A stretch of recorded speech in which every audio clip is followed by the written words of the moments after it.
Hello, this is Group 7's Population Health Intervention project for IPE 3500. Our project focuses on traumatic brain injuries. A traumatic brain injury is defined as an alteration in brain function or other evidence of brain pathology caused by an external force.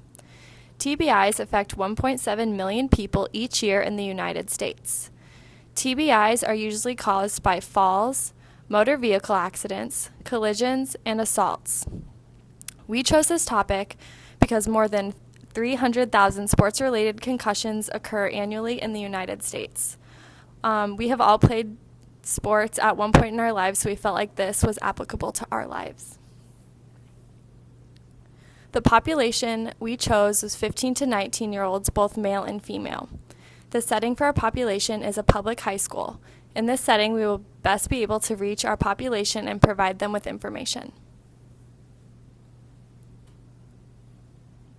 The high prevalence of concussions in high school-aged children indicates a need for more effective prevention of concussions.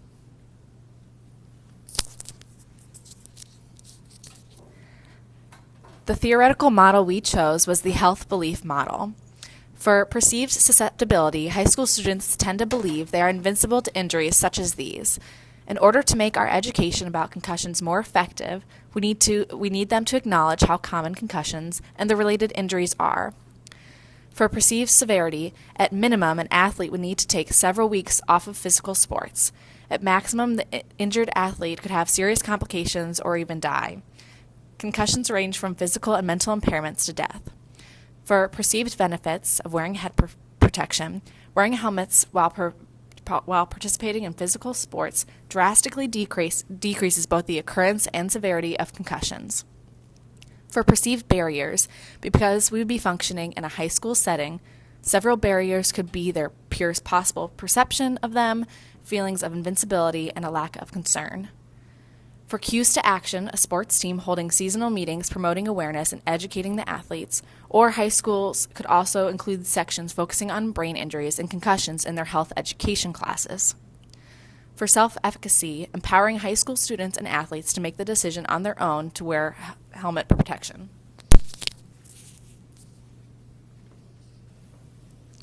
For resources, students have to make smart decisions regarding their safety. To do so, they have to be given the proper resources to do this.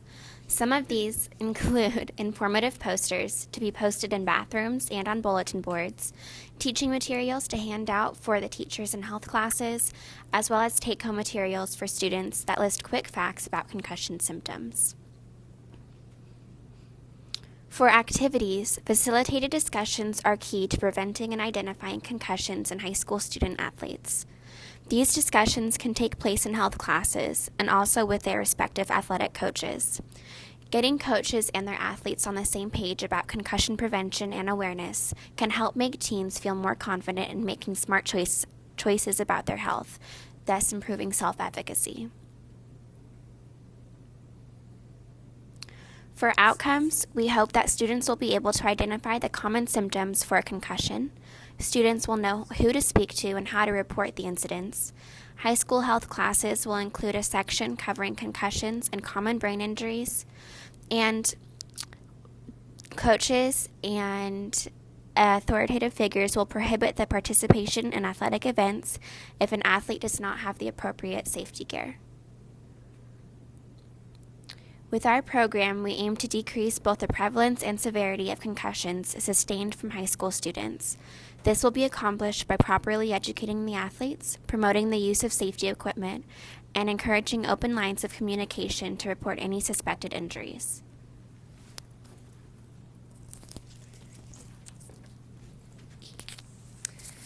This diagram just shows how the different aspects of the health belief model come together and hopefully will end up going to prevention. So where high school students would choose to wear helmets to prevent injuries because of their feelings of self-efficacy.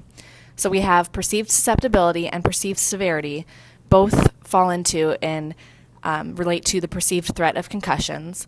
And then the threat of concussions along with the perceived benefits outweighing the perceived barriers and the cues to action all go towards prevention of brain injuries.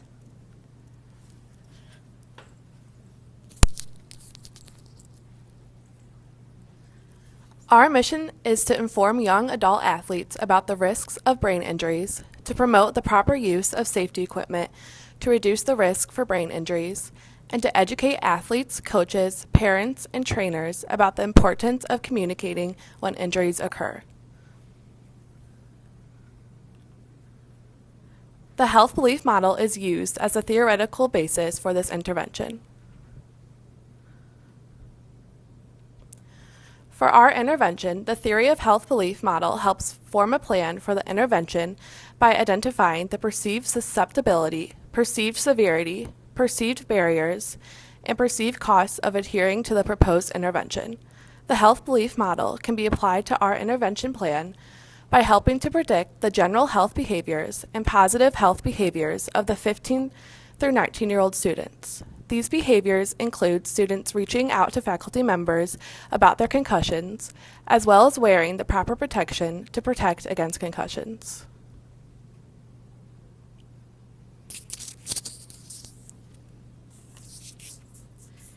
Our plan involves 3 parts. Our first part is developing an in-class intervention set up to inform and interest our population about the effects of traumatic brain injuries, especially concussions, on everyday life. In order to reach the greatest number of students at our high school, our best chance is to go into and be a guest speaker in a freshman or sophomore health class. Underclassmen are still early in their high school sports careers, and by influencing them while they are younger, we can take this knowledge to heart and wear the proper protection to prevent traumatic brain injuries. We would begin the class by going around the room and having every 4th student in the classroom stand up. We would then tell them that 1 in 4, so the number of students that are standing, high school age students, have a traumatic brain injury while in high school. Next, we would ask the class what they thought a traumatic brain injury was. After accepting a few guesses, we would tell them that what a traumatic brain injury is and how they most commonly occur. Throughout this time, we would focus on keeping our language at a middle school aged level, so all students will be able to understand the implications of a traumatic brain injury. Next, we will focus on the signs and symptoms that typically occur after someone has had a concussion, and then we will cover what bystanders should do when they see someone receive a blow to the head that could result in the concussion. After explaining what they should do, we will ask for volunteers, with the promise of candy bars as a reward for participating, to demonstrate proper technique in that particular situation. We will end the class by thanking the students for listening, and then we will pass out magnets and bookmarks. These will have the warning signs of a concussion on them, and will give a phone number of who to call if you think you have a concussion. Our next intervention will be to create a visually appealing informational posters that can be posted in bathroom stalls and locker rooms. All students visit the bathroom at some point throughout the school day. Having posters inside bathroom stalls will be read daily and will impact how the person views concussions and protective equipment. Locker rooms are a very effective place to have traumatic brain injury posters because of the high traffic of athletes through the locker room. Having the posters in this location may spark a conversation or give the high schoolers more information regarding concussions and traumatic brain injuries. Our last part of our plan is to recruit student athletes from each contact sport to be a concussion ambassador. We would recruit athletes from contact sports such as rugby, football, martial arts, kickboxing, and cheerleading to be concussion ambassadors.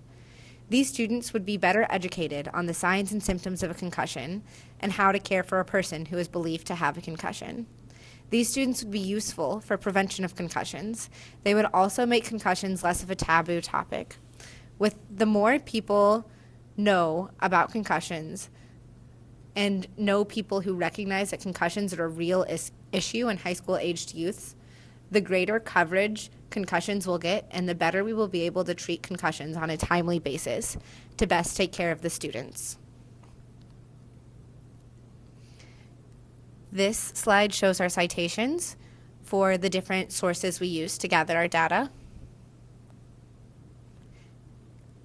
We are Group 7. This includes Beth Karen, myself, Sarah Schaefer, Lauren Bondi, Sally Jones, and Marissa Foote.